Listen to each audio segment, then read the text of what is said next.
This is NatSec Matters. I'm host Michael Allen with Beacon Global Strategies. Today I'm joined by Mr. David Fitzgerald, a career intelligence officer with over 38 years of service.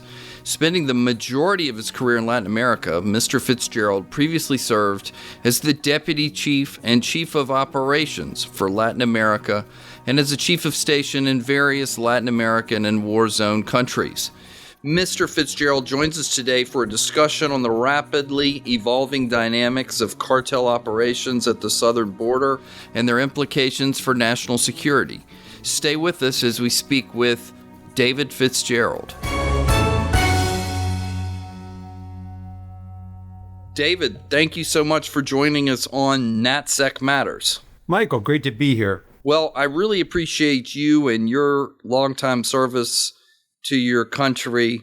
We're going to strike out on an issue in our own hemisphere, in particular, the influence and whether cartels in general ought to be a national security issue here in the United States. I think you're just the person to introduce this to the NatSec Matters audience. I know that President Trump has put this at the very top of his list of ongoing national security issues, so I think it's time we try and tackle it, so I'm glad we have you here today. Why don't we just start at the outset? Can you give us a broad overview of the cartel landscape as it stands, and how do you assess the current level of cartel influence along the U.S. southern border? Well, Michael, just a quick overview, and I'll keep my comments just to the Mexican cartels. We can talk later if you want about some of the other cartels out in Latin America, but as everybody's read in the open press, there's been a big effort against the Sinaloa cartel. The Sinaloa cartel remains one of Mexico's most powerful, influential drug trafficking organizations, and basically with operations spanning all through North, Central, and South America, into Europe and even Asia. And it's basically the primary driver of illicit synthetic drugs entering the United States, namely through the border. After the arrest of El Chapo and his son, leadership shifted to Ismael. I don't know if you've heard of him, El Mayo, and Guzman's other sons. However, in 2024, both of them were arrested. We've all heard about this HSI arrest where they lured him to the United States thinking they were going to a drug meeting, right? And that basically left the cartel's leadership in a period of transition. But the Guzman Salazar brothers continue to remain key figures in the organization, and there's still friction and fighting going on within the Sinaloa cartel, and there's various factions that have resulted, but they continue to be the most powerful cartel. And probably I'd rank behind them the Jalisco Nueva Generación cartel.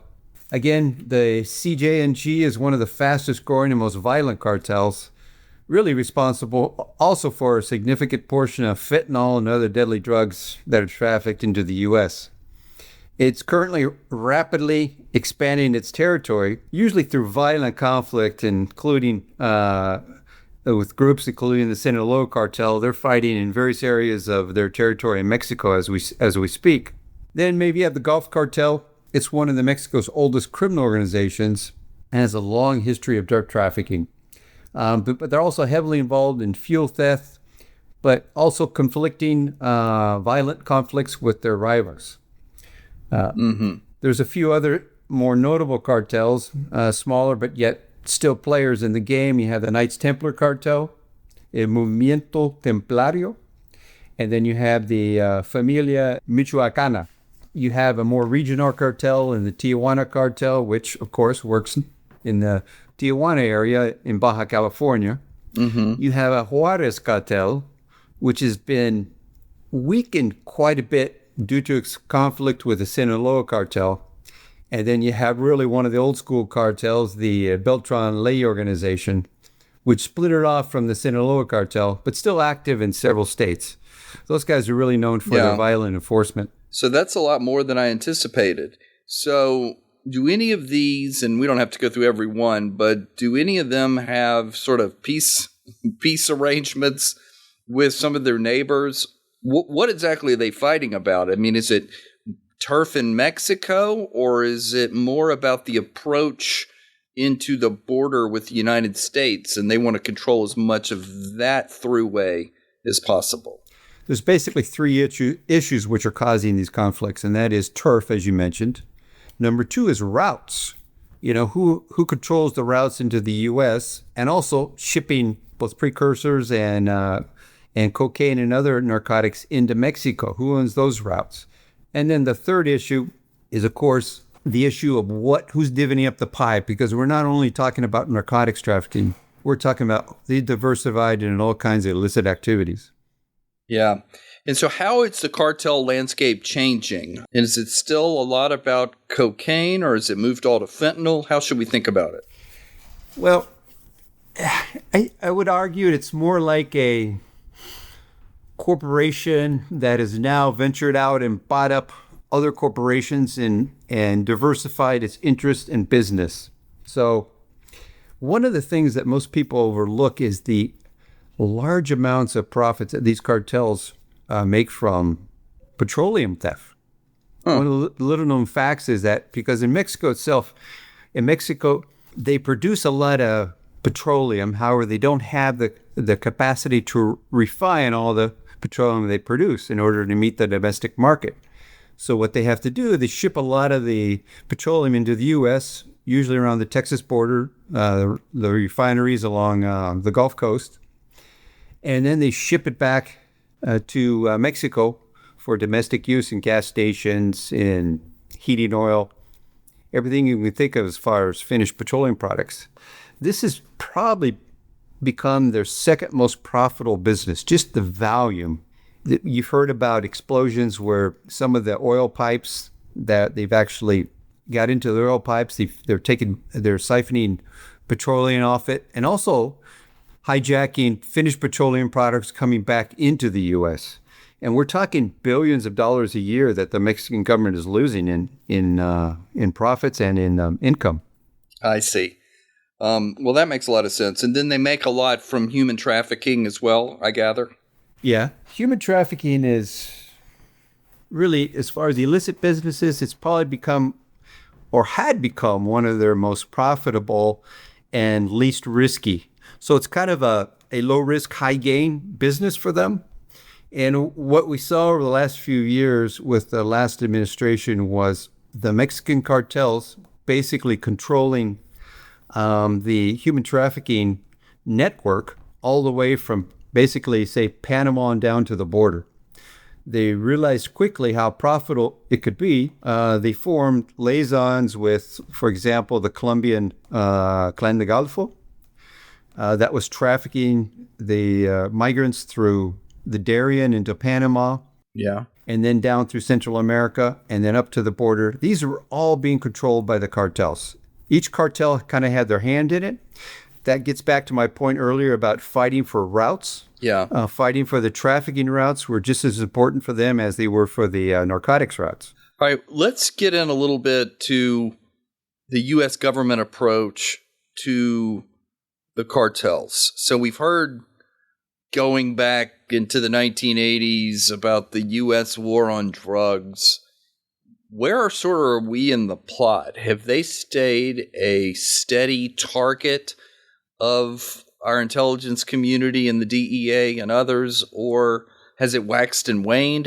How would you sort of handicap where we are in the play on the war against the cartels? Well, I don't think the U.S. government in general has lost interest or waned too far away against their narcotics mission.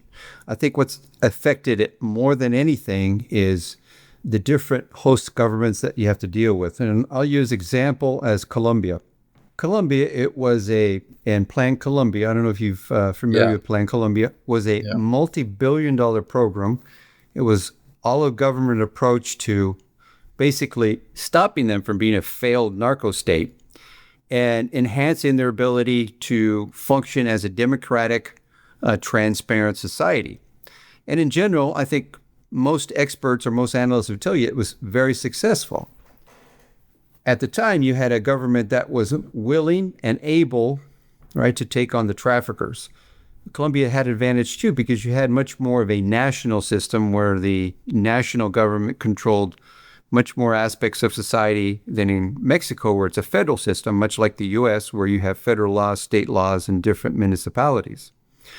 So I think in Mexico, what's happened is, and again, we've shifted from governments who have wanted to hit the cartels very hard, go after the leaders of the cartels, to the last government prior to President Shinban, who was AMLO, who decided it's instead of bullets, it's going to be abrazos or hugs.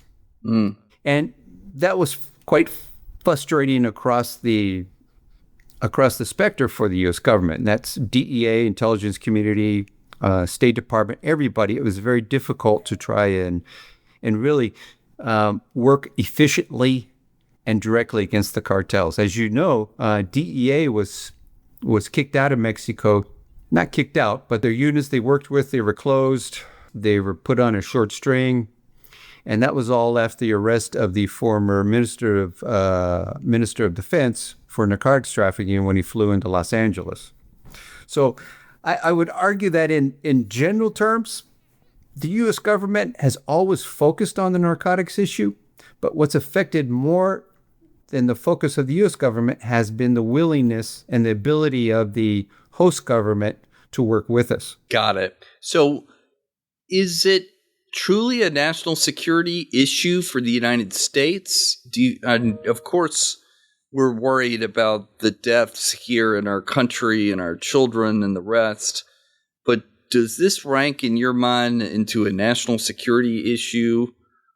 Does it significantly destabilize, for example, the hemisphere, so much so that that's why our intelligence community and others have gotten involved with both feet? I would agree with that aspect in the sense that given that Mexico is our largest trading partner now, and the fact that we are intertwined economically and to a certain extent politically, what happens in Mexico affects the United States. For example, you look at the situation in Colombia with President Petro, where the violence is increasing, the insurgents and the cartels are gaining strength again. That is a much more focused problem for Colombia than it is for the United States. We don't share a border with them. Economically, we're not large trading partners.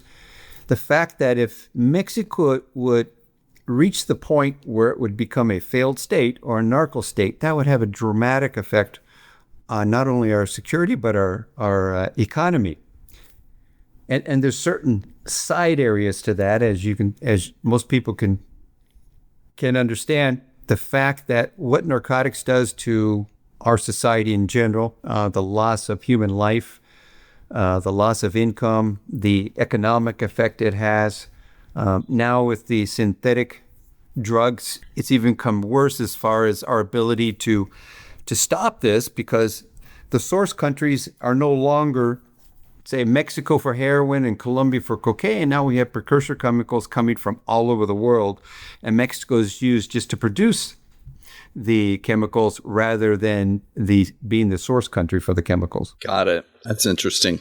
All right, let's go back and take these top two cartels.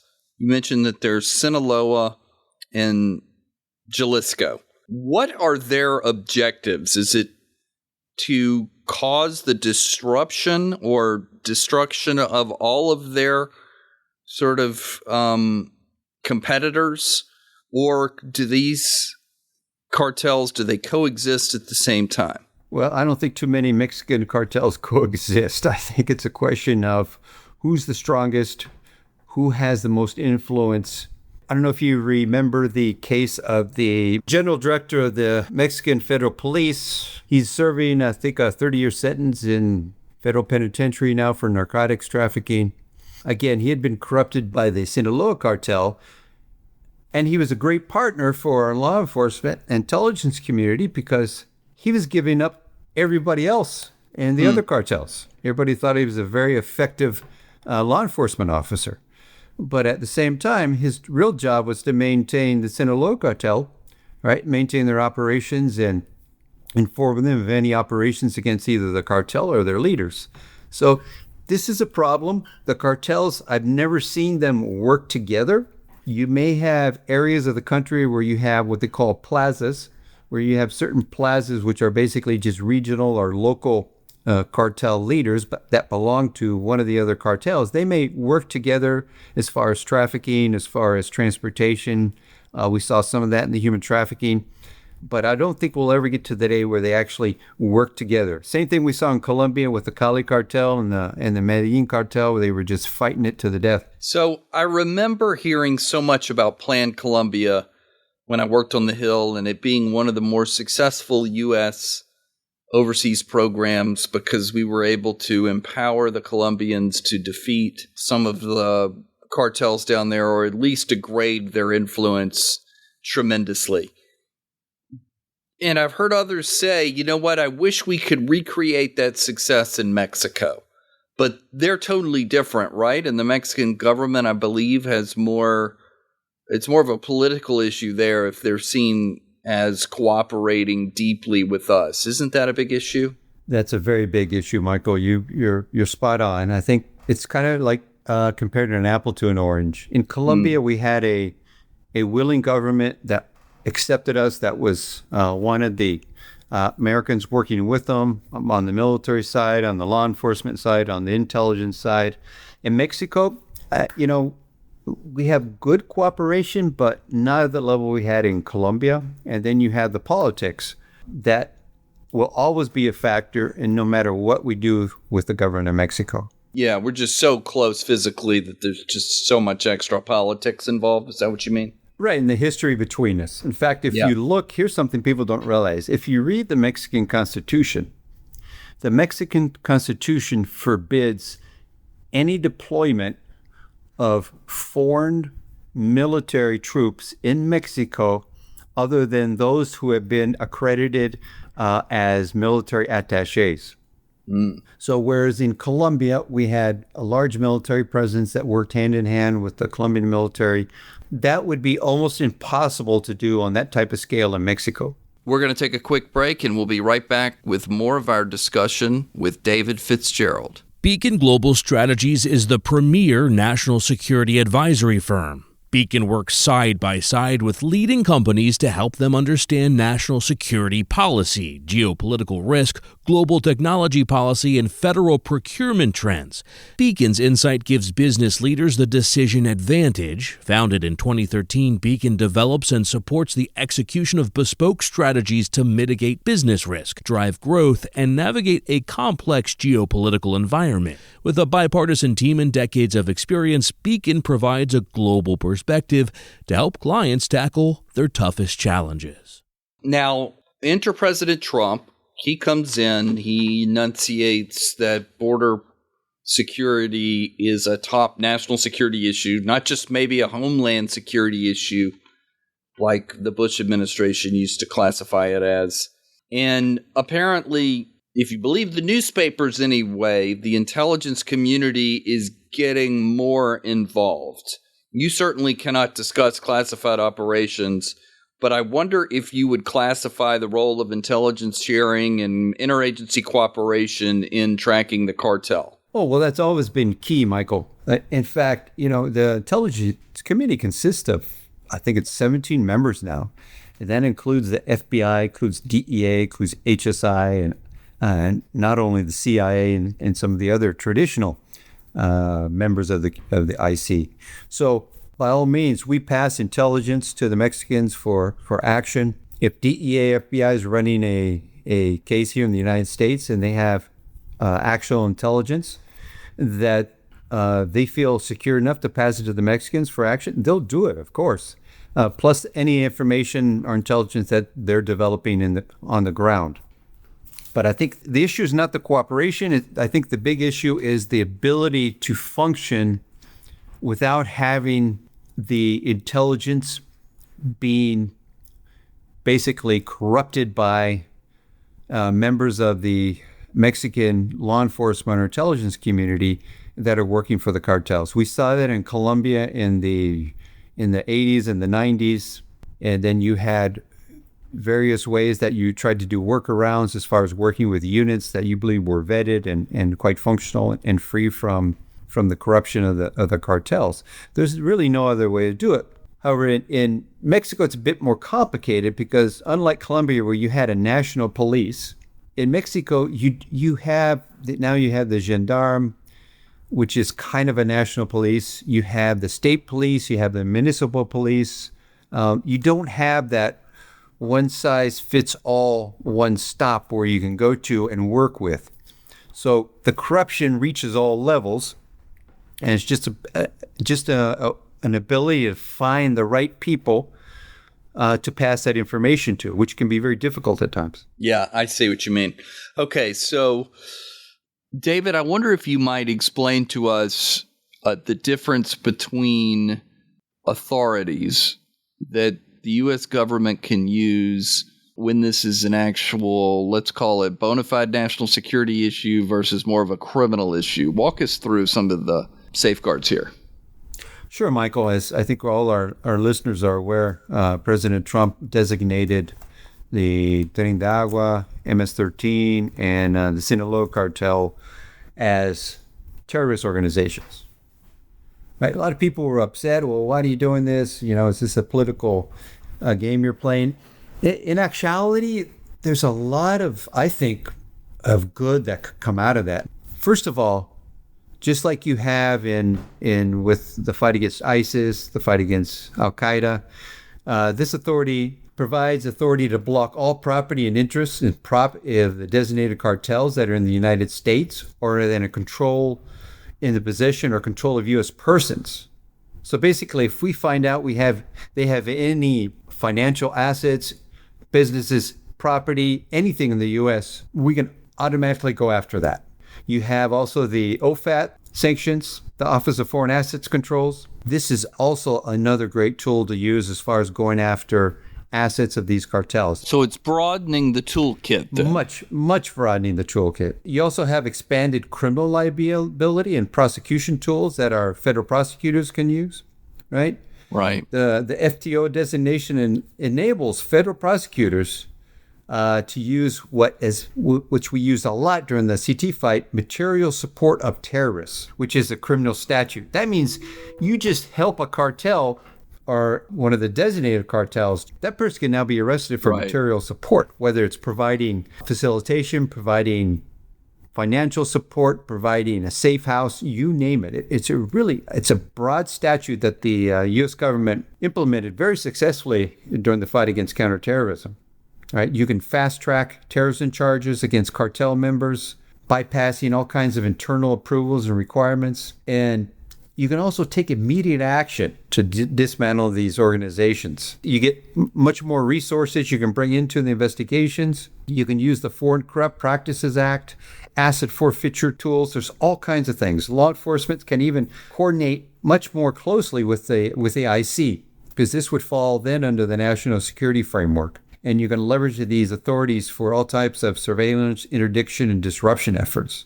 And at the end of the day, I think it's going to be very useful to the United States government to use those authorities to go after these criminal organizations. Well, that makes so much more sense. It gives them sort of extraordinary authorities to go after a new and evolving threat picture. Let's get down to brass tacks here. There's been the suggestion in the Wall Street Journal and the New York Times that the military is using drone flights over the southern border to gather intel on cartel movements. Is that for the purpose of the cartels running in human trafficking northward? Or is that about actual, drug running per se? I would say it's probably all of the above. It's very open that CBP and other U.S. law enforcement agencies, federal law enforcement agencies, do reconnaissance along the border. They have their own. I think they had MQ-1s. I think they have MQ-9s now that they've always run regularly along the border, both for reconnaissance and also, I'm sure, to assist any law enforcement operation that might be taking place. And of course, when you're running drone, you have your reach in over the horizon extends into Mexico. I mean, that would be normal. Even if Mexico ran drones along their side of the border, they could look into the United States. So I think that's been going on for a very long time. So we're not to read these articles as the CIA is running drone flights over Mexico. I get that you could run along the border and peer into Mexico. But how would you advise us as we read these newspaper articles?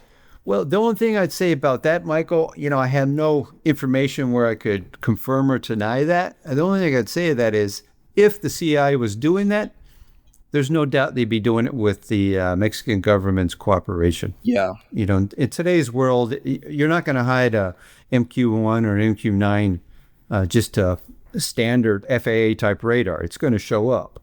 Yeah. Okay.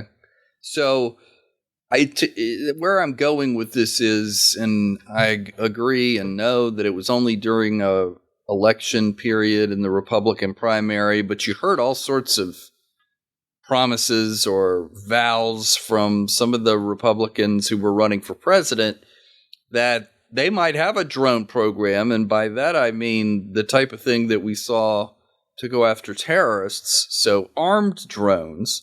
And there also was talk of special ops raids. And we talked a little bit about the politics of all of this with our neighbor, the Mexicans. Do you want to disabuse us of the idea that people have sort of jumped to, which is that we're going to run a CT-styled operation inside of Mexico? You mean like a unilateral type operation? Yeah, well, let's start with unilateral, which I assume is too difficult to do, but then and with the cooperation of the Mexican government. Why don't you see if you can tackle each? I have no special insight to any of that type activities, but common sense tells me that although there may be people expressing their desire to do that, I think at the end of the day, you're going to have the common sense kicking in and making people understand that it's much easier to state that you want to do that than you actually the ability to do that. Yeah. There's all kinds of consequences that could happen, both on the foreign policy side, the bilateral side, the officer safety side, and the success or not of the operation. Yeah. Again, I have no special insight into that, but I think that although that might have been expressed during the campaign, I think that's one of those things that's easier said than done. And it would be hugely controversial if we were to be running ops inside of Mexico. Can we go back to that thing that you mentioned at the outset? And I remember reading about it when the DEA was able to lure across the border into the United States one of the top cartel leaders in Mexico, and then we arrested him. Could you maybe go through that story and talk a little bit about why it was significant? Well, I'd like to bring up something else, if that's possible, about national security. And I want to hark back even further. If you remember back in 2011, the U.S. government accused elements of the Iranian government of plotting to assassinate the Saudi ambassador in the United States. I don't know if you remember this. I do, yeah. Right? And we talk about national security issues and how the cartels could affect our national security. I think what we've seen, and this has been in the open press, I think the Wall Street Journal or with the Washington Post did a really good series on this, on how the Iranian IRGC and the Quds Force have been using basically criminal organizations to conduct their nefarious activities, which included assassinations, kidnappings, bombings, you name it. 2011 is a great example of how one way the cartels present a threat to the United States government. In this instance, they basically, through one of their contacts, they contacted, might have been the Juarez cartel, they contacted members of that cartel to go into the United States and kill the Saudi ambassador. This had been, very much in process when I think the IC or the FBI found out about it and ran it to its endpoint, and they ended up arresting two people, including a naturalized U.S. citizen of Iranian descent who was acting as the cutout to the IRGC. But had we not discovered this plot, there's a good chance that they would assassinate the Saudi ambassador. We see them do that in, I think, in the Middle East. We see them do it in Turkey. This is a threat that it's much more of an indirect threat that the cartels don't present directly, rather than the cartels being used indirectly to present a threat to our country. What do you, if you were advising the president on what the United States policy should be going forward to combat the influence of the cartels, not just maybe some of the latent influence they have here in the United States, but within the region, what would be at the top of your list? Well, as far as the trafficking, I won't get into the other aspects of the cartels, whether it's extortion or money laundering or arms trafficking, but just on the trafficking aspect, the synthetics are killing us. And this is being facilitated by the precursor chemicals, which mainly are coming from China and to a lesser extent from India. So how do you get to that? You're not going to control the production of synthetics by going after the precursors in Mexico. You can take hits and take some down, but the end game is to get China to implement some type of control and some type of enforcement of the precursor chemicals. Surprisingly, India is actually pretty good. The problem with precursors coming out of India is that they're pretty much up and up. Most of the producers, or at least some of the people in the law enforcement I've spoken with, said that they cooperate pretty well. But the problem is on the receiving side, the corruption that exists in some of these Latin American countries. Right now, the Mexican government has made some strides in trying to control the precursors. They have a sanction list of which chemicals. And so what some of the companies or some of the traffickers doing now are trying to get around that by shipping them to Central America and then reshipping them into Mexico. But if you had control at the source, meaning namely China, you could really do more damage to the synthetics than you could by trying to take down every load coming across the border. That would be one of my suggestions, is we really need to control the synthetics and the precursors coming into Mexico or coming into Central America for production into synthetic drugs for shipment to the U.S. So are we limited to then just petitioning the Chinese all the time of don't ship all these precursors? It's always about the Chinese. Why is it never about the government of Mexico and what they're doing to prevent the precursors from coming in? Well, again, talking to some people that are involved in that, they will tell you that's actually been kind of a success story as far as getting the Mexican government to put controls on precursors and investigate precursors coming in. But the problem is, if you have cooperative source countries which are working with the traffickers to hide the precursors, to smuggle them in under some other pretext or some other manifest list, it makes the job very, very difficult. Then you have the local corruption issue at the ports and everything else. It's really a multi-tiered approach to that. But to me, the easier part would be really hit it hard on the source countries that are providing the precursor chemicals. What do you think China's motivation here is? Is it just like we've got businesses all over the place that are trying to turn a profit? Or do you think it's more the CCP doesn't mind this activity going because it's sapping the vitality of the United States if more fentanyl goes in?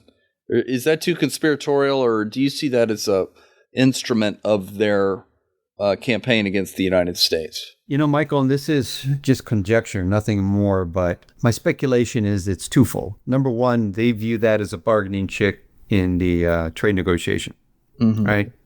Okay, we'll throw you a bone, we'll cooperate on the precursor stuff, we'll throw in some controls, we'll go after these companies, a couple companies, right? And that may go on for a few months or a year. And then if the negotiations aren't going well, all those great controls they had before, now they're ignoring them. Okay, so now we got that going again.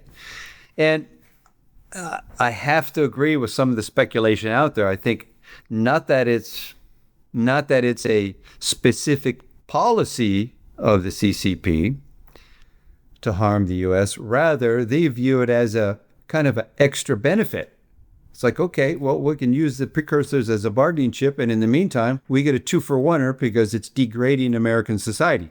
Well, that's what has me worried, that it's not just some profit making on the side. It's an actual objective of the state.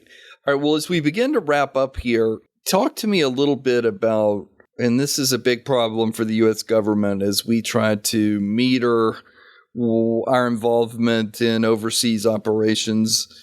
If you were asked to sort of help us define what victory against the cartels look like, is that just degrading them? Are there a number of factors that we would look at to determine that we're doing well in a quote-unquote war on drugs? Or how would you analyze that? That's a great question, and I don't think there's any golden bullet answer to that. Drug trafficking, criminal organizations have existed since the beginning of time. Mm-hmm. We saw what happened during the Prohibition period, but we also saw what law enforcement did when the organized crime in the United States got out of control, and it represented a threat, security threat to the United States government, its ability to corrupt the government. But of importance for all the countries, right, is the ability to not only monitor these groups, but work against them to the point where they do not become a threat to your government, as we saw in many countries in the past in Latin America. David, that's a great place to end. Thank you so much. That's wise, sage advice as we try to determine whether this ought to be a bona fide national security issue. Thank you so much for joining NatSec Matters. Michael, it's been a pleasure. That was David Fitzgerald. I'm Michael Allen. If you enjoy listening to NatSec Matters, please leave us a rating and review. We'd love to hear from you. If you're interested in becoming a sponsor, please email our team at bgs@bgsdc.com. You can also find this email in the show notes. Please join us next week for another episode of NatSec Matters. NatSec Matters is produced by Steve Dorsey with assistance from Ashley Berry. NatSec Matters is a production of Beacon Global Strategies.